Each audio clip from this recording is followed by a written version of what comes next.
Okay, everybody, welcome back. One last item of interest to us in this chapter 5, section 3 area is some application problems. These are a little bit contrived, but they're good exercises anyway, so we'll do them.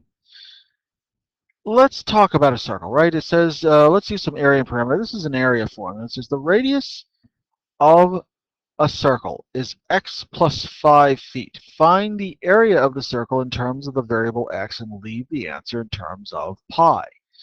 Well, I will write this out because sometimes there's a little bit of work associated with this that we still have to do. So let's talk about it, right? If we're talking about a circle, we know the area formula. The area formula goes like this. Whatever the radius of the circle is, we say that our area is equal to the number pi, 3.14159, times the square of r, pi r squared. That's where that formula comes from. In this case, we're going to be replacing r with the quantity x plus 5 feet. All right, so in this case, what does that mean? Well, if we want the area, that means that we're going to have to write this as pi times the quantity x plus 5 squared. Now, the thing to remember, if we're squaring a binomial like this, right, this is that special product business. Special product was the one that went like this. We said that anytime we had a plus b squared, it was exactly the same as taking the square of the first number plus 2 times the product of the first and the second number plus the square of the last number. Only in this case, our numbers are not a and b, but x and 5. So it works exactly the same way as it did before. That means our area is going to be equal to pi times the square of x plus 5 squared. Well, by this formula, instead of xa, it's x, so it's going to be x squared. Instead of a times b, it's going to be x times 5 times 2, so that's plus 10x plus, and since it's b squared instead of b, we've got 5, it's going to be 25.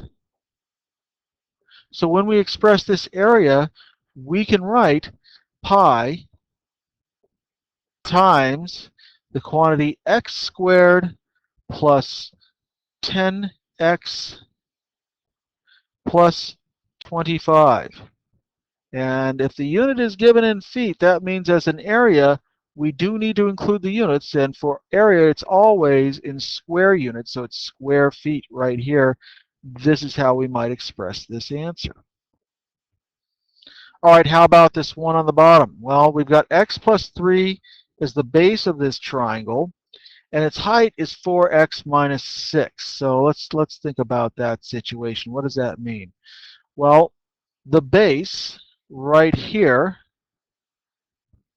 is x plus 3 centimeters. Right, so whatever x is, we would add 3 to it, and that would be our number of centimeters along the base. How about the height? When we talk about the height is a perpendicular distance from the vertex to the base of the triangle. So our height right here in this example, we're saying is 4x minus 6 centimeters, right?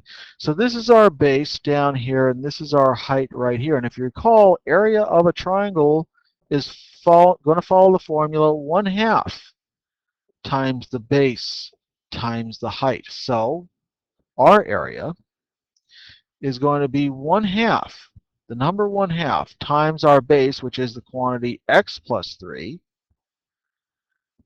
times the height, which is the quantity 4x minus 6. So let's set this up to work this out. What we're really going to be doing is we're going to be taking 1/2 times the result of our multiplication. This is definitely a FOIL method problem, so let's just do that quickly. X times 4x is going to be 4x squared. We're going to take x times negative 6, so we're going to get negative 6x. We're going to take 3 times 4, and that's plus, so plus 12x. And then finally, we're going to take positive 3 and negative 6, so that's going to be negative 18. So now our area is going to be 1/2 times the quantity 4x squared plus 6x minus 18. Now that 1/2, we still have to do that, right? So this is our distributive property, right? Right back from our very first video, we distribute 1/2 to each of the terms inside of our trinomial factor here, and we're going to get our area, which is going to be expressed as 1/2 of 4x squared, so that's 2x squared, plus 1/2 of 6, so that's plus 3x, minus 1/2 times 18, so that's 9. Remembering that area is always in square units, we should be sure to express our answer in terms of square units, in this case square centimeters. So this is our area of the triangle. Okay, good luck on your homework. I'll see you in class.